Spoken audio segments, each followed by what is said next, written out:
The suspension tasted like ash. Wei Chen sat in his 40 square meter Shanghai apartment, the notice of his indefinite leave from the Public Security Bureau lying on the table. It was clean, logical, and final. Just like the report he'd filed after breaking 3 of the suspect's ribs. The man had been trafficking children, smuggling them in refrigeration units. When Wei had found him, the man had smiled, his gold tooth glinting. "They're just goods, officer," he'd said. Supply and demand. Wei's logic dictated that such a man forfeited the rights to his own anatomy. The Bureau's logic, bound by procedure and public perception, had differed. Now, he was a man of order with no order to maintain. He stared at the gleaming skyline, a monument to rules, and felt the old familiar itch, the cold, precise rage that simmered under his starched white shirt. It was the same rage his mother had mistaken for a spiritual imbalance, a hot chi that needed cooling. The same rage he'd felt as a teenager, watching her wither, clutching a quack doctor's paper talisman instead of a prescription. She died, praising the harmony of the universe, her liver failing in protest against the herbs that were poisoning her. He'd left their village in Shanxi that year and never looked back, trading the coal dust sky for the sharp, electric lines of the coast. His phone buzzed, vibrating against the suspension notice. It was his aunt. Her voice was a cracked whisper, thick with the dialect he'd worked for a decade to erase. "Wei Chen, it's your sister. It's May." He was on his feet, the apartment suddenly shrinking, the air too thin. "What? An accident?" "She's gone," his aunt sobbed. "She came home from university for the break, and she's just gone. 2 days now." A cold, procedural calm settled over him. "Gone? You mean missing? I'll call the local station. I'll speak to Liu." "No, Wei Chen, you don't understand. It's times him asterisk." "Him who?" "Lao Jiao's son, the mine boss. His only boy. Drove his Audi off the mountain pass. He died instantly." Wei's blood ran cold. He knew the village's math, the old, dark algebra of superstition. "What does that have to do with May?" They were seen talking. At the market. Last week. "Just talking." His aunt rushed the words out. "That's nothing.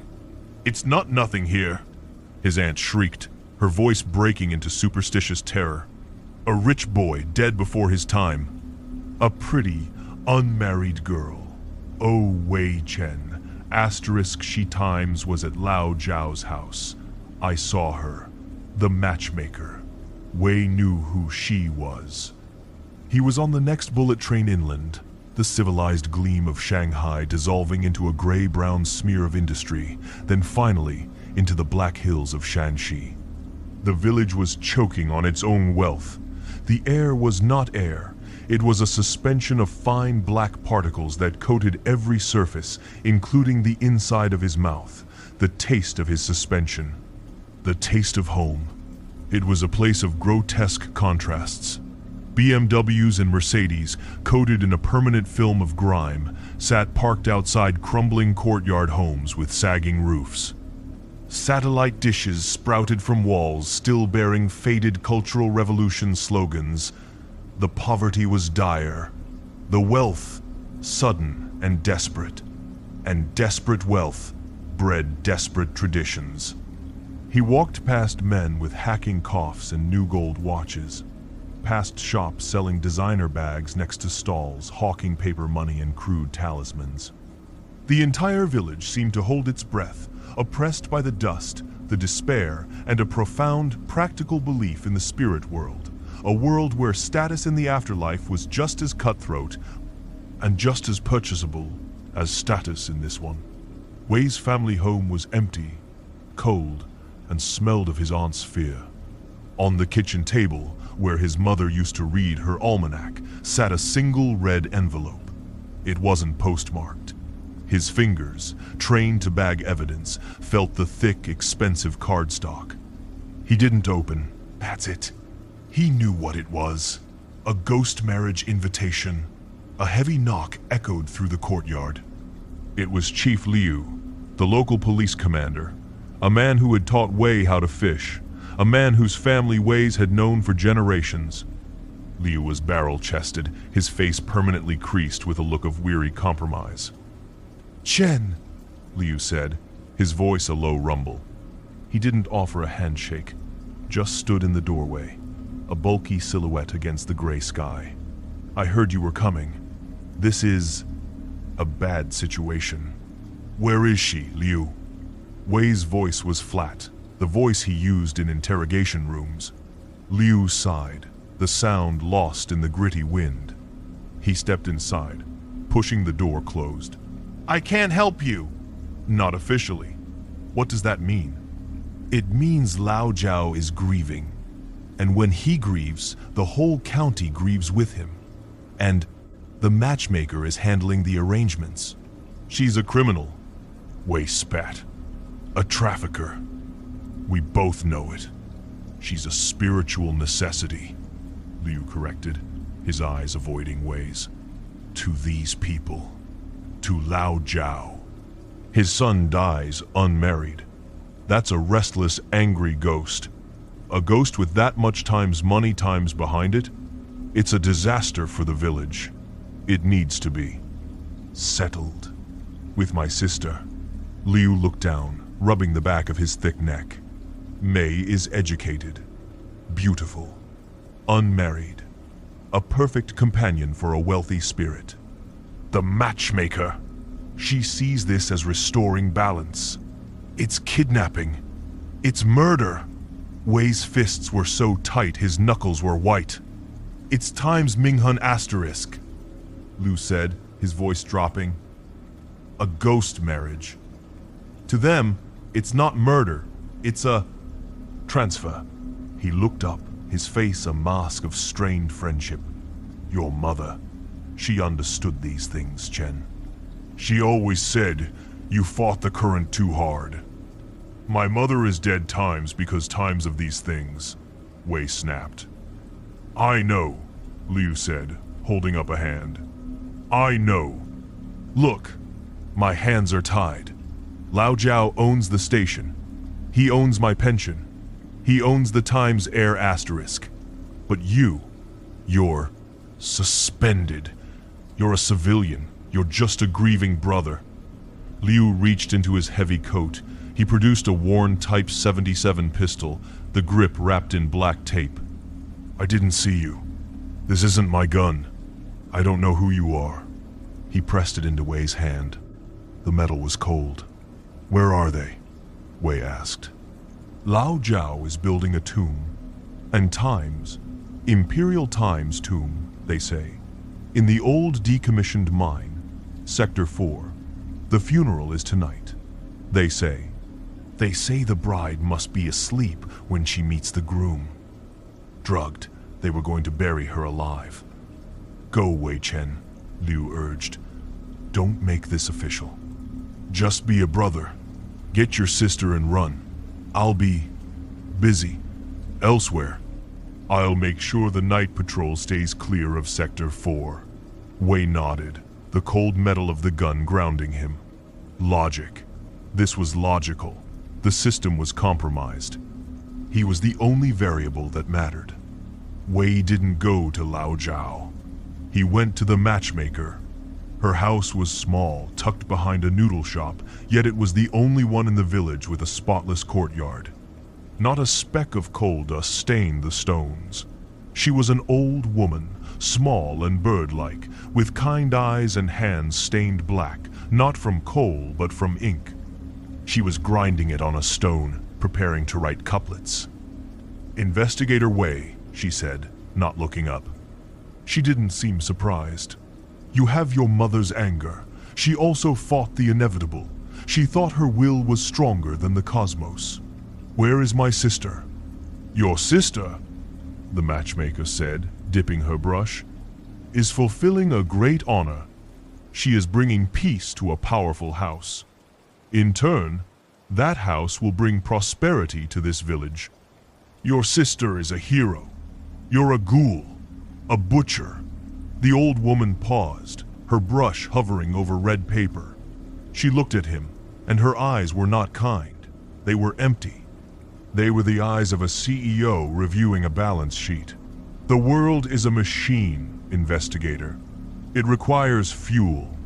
The living fuel the living. The dead must fuel the dead. When a powerful man like Lao Jiao's son dies, he leaves a vacuum. He is angry. He has needs. He must be given what he is owed. He is owed times nothing, asterisk. He is times dead, asterisk. Is he?" She smiled, a small, chilling twitch of her lips.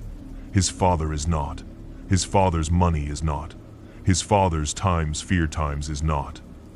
That fear is the most powerful ghost in this valley. It can shut the mines.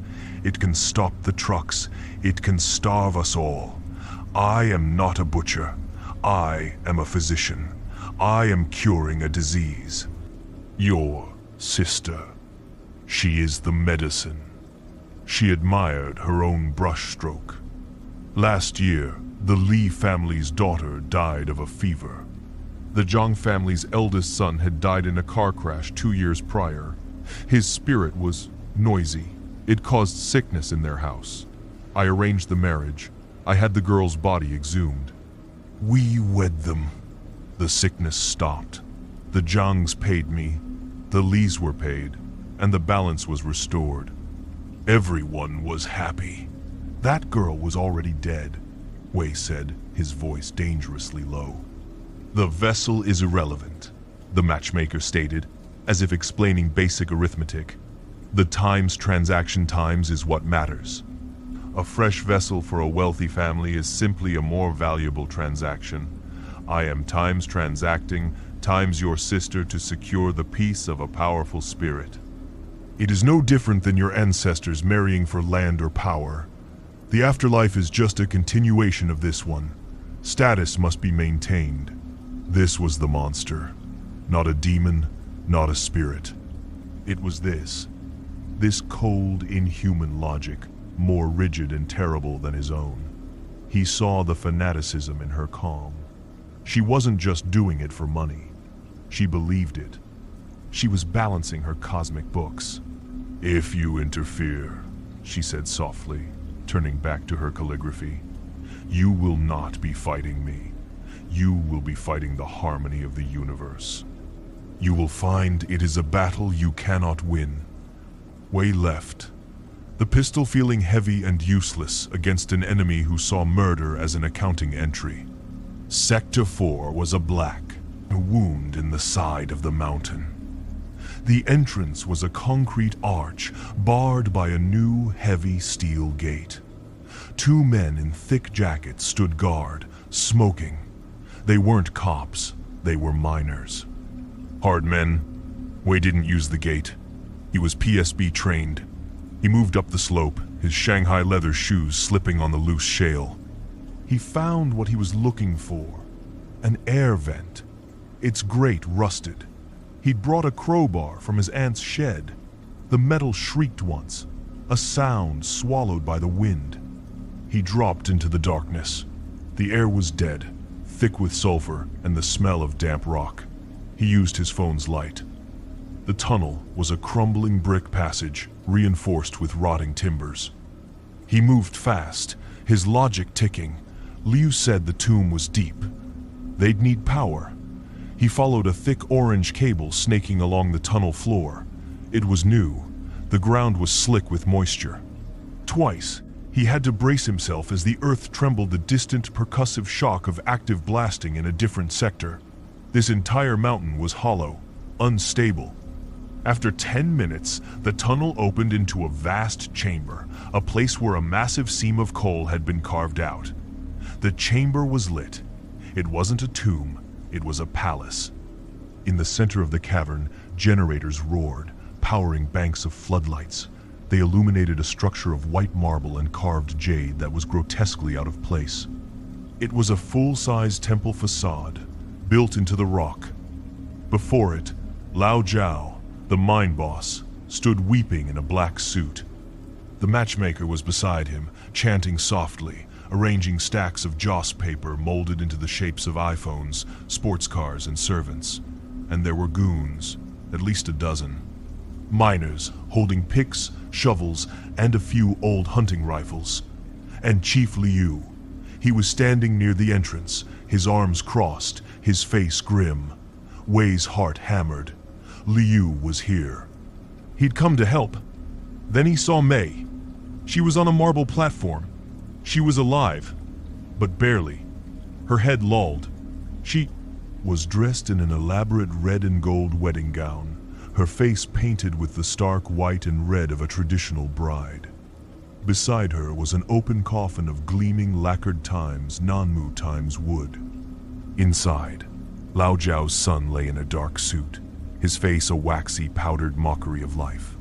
"The hour is auspicious," the matchmaker declared, her voice echoing. "Let the two houses be joined. Let the spirits be settled. Bring the bride to her groom."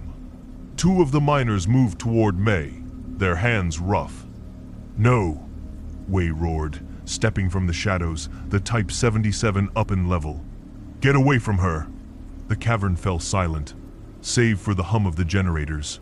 Lao Jiao stared. The miners tensed. "Wei Chen!" Liu shouted, his hand moving to his own holster. "What are you doing? I told you to wait!" "It's over, Liu," Wei said, his gun steady on the two miners near Mei. "Call it off. Let her go." Lao Jiao let out a howl of rage. "He's tainting the ceremony. Stop him. Don't damage him, just stop him." The miners surged forward. Wei fired. Not at them. At the rock above their heads. Stone chips exploded. They dove for cover. "Wei, stop!" Liu yelled. Wei grabbed a handful of Mei's gown, pulling her from the platform. She was dead weight. He slung her over his shoulder. "Get him!" Lao Jiao screamed. "Lu, help me!" Wei shouted, backing toward the tunnel he'd come from. Lu drew his pistol. He aimed it. Not at the miners. At Wei Chen. "I'm sorry, Wei," Liu said, his face a mask of cold regret. "Lao Jiao, he's paying a fortune." Wei froze. The logic clicked, cold and brutal. The gun, the secret information, the push to act alone, the clear patrol route. It was a trap. "He's paying for my sister?" Wei asked, his voice deadly calm. "For her, yes," Liu said. "But the offer, it got better. Much better." Lao Jiao stepped forward, his eyes red and frantic. "My son, he travels to a dangerous place. He was wealthy. He will be a target. He needs a guardian, a protector." The matchmaker nodded, her face serene.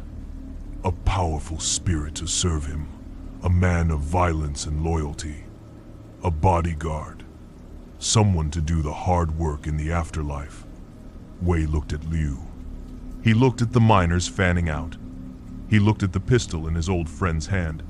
"A disgraced ex-cop," Wei whispered, the realization hitting him like a physical blow. "Trained. Tough. No official ties. No one will miss him." "They'll say you were crazy with grief," Liu said, his aim steady. "That you came here, and in the struggle. A tragic accident. You'll be buried with them. A guardian for the groom. Your service will be compensated." Lao Jiao is a very generous man. He was the plus one, the human sacrifice. The rage that had cost him his job exploded. It wasn't an itch. It was a fire. He dropped Mei gently behind the marble altar and threw himself sideways as Liu fired. The shot ricocheted, screaming off the marble. "Get him!" Liu bellowed. Wei was moving. He was PSB. They were miners. He snatched a mining pick from the wall. The first goon swung a shovel. Wei blocked it with the pick's handle, the impact jarring his teeth, and drove the pointed end into the man's knee. The man screamed and went down. A second man came, rifle butt high. Wei ducked under the swing, slammed his elbow into the man's solar plexus, and ripped the rifle from his hands. He clubbed a third man with it, then spun, using the altar as cover. "You can't fight the universe, Wei Chen!" The matchmaker shrieked, her composure finally breaking. "This isn't the universe!" Wei roared, firing the rifle at the generator. Sparks erupted, and the main floodlights died, plunging the cavern into a hellish twilight, lit only by a few emergency bulbs and his phone's light. "You're fighting times me, asterisk!" He vaulted the altar. The miners were confused in the dark. He moved through them, a creature of pure logical violence. A miner lunged with a pry bar. Wei shattered his wrist with the rifle butt. Another swung a fist. Wei broke his, nose with a palm strike. He was a machine, dismantling them. "Shoot him, Liu! Shoot him!" Lao Zhao wailed. Liu fired again, the muzzle flash blinding. Wei felt a searing pain as a bullet grazed his side, ripping through his jacket. He grunted, ignored it, and charged. He tackled Liu, smashing him against the cavern wall. The two men fell, trading brutal, desperate punches in the grime. "You always had to be better, didn't you, Chen?" Liu spat, blood in his mouth. "Even when we were kids, you couldn't just let things be. You were going to bury me alive!" Wei roared, driving an elbow into Liu's ribs. Liu grunted, bucked, and smashed his forehead into Wei's chin. Wei's head snapped back, stars exploding in his vision. Liu scrambled for his dropped pistol. Wei was faster. He kicked it away and fell on Liu, his hands finding the man's throat. He was a cop. He was a man of order, and he was about to kill. He saw his mother's dying face. He saw the trafficker's gold-toothed smile. He released the pressure. Instead, he slammed Liu's head against the rock, once, twice, until the chief went limp. Wei staggered to his feet, breathing hard, the pain in his side a sharp fire. Lao Zhao was cowering behind the coffin. The matchmaker was frantically trying to right a fallen incense burner, trying to save her ritual. "It's ruined!" she wailed. "You've ruined it! The spirits will be furious!" Wei looked at her. He looked at the opulent coffin, at the rows of paper servants and the Jade Times by Times disc meant to guide the soul. He looked at Mei, stirring, moaning. He would not be governed by their logic. He would impose his own. He picked up the mining pick. No. Lao Zhao shrieked, seeing his intention. "That's times non-mu, times wood. It's worth 1,000,000 yuan. That's my time, son, asterisk." Wei raised the pick high and brought it down on the center of the coffin. The lacquered wood split with a sound like a gunshot. He did it again and again. He wasn't just breaking a box.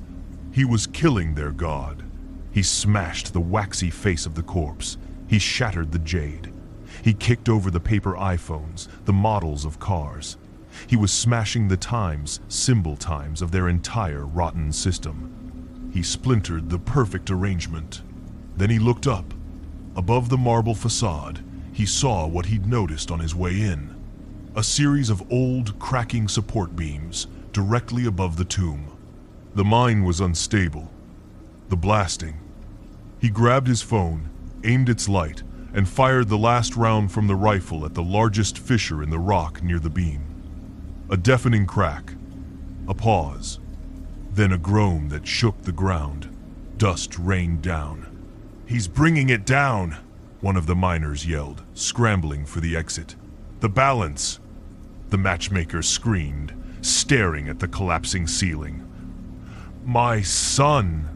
Lao Zhao wailed, trying to shield the broken coffin with his own body. Wei didn't wait. He scooped up Mei, her drugged body a terrible weight, and ran for the tunnel. Rubble was falling. He looked back once. He saw the matchmaker, on her knees, not trying to escape, but frantically trying to piece together the broken shards of the Times by Times disc. He saw Lao Jiao, trapped by a fallen beam, still reaching for his dead son. He saw Liu, just beginning to stir, as a 3-ton slab of rock broke free from the ceiling above him. Wei turned and ran. He stumbled through the black, choking dust of the tunnel, Mei in his arms. The sound behind him was the sound of a mountain eating itself. A roar of finality. The tunnel itself was collapsing. Timbers snapped like twigs. He dove forward, shielding Mei with his body as a section of the roof caved in just behind them, the impact throwing them forward. He scrambled to his feet, his lungs on fire, and kept running. He burst out of the air vent, falling to his knees, collapsing onto the shale. He gasped, his lungs burning. The air was cold, sharp, and thick with the familiar, hated coal dust. But it was air. Mei coughed, her eyes fluttering. "Wei?" she whispered, her voice raw. "W. Where?" "Home," he said, pulling off his torn, bloody jacket and wrapping it around her thin shoulders. "We're going home." He stood, lifting his sister. Behind them, the entire face of Sector 4 collapsed with a final booming sigh, sealing the tomb. Wei Chen turned his back on the mountain. He had not banished a single ghost. He had not purified a single soul. He had just fought a system of human greed so profound it had created its own monsters. And he had buried them, not with joss paper and ritual, but under the crushing logical weight of the earth itself.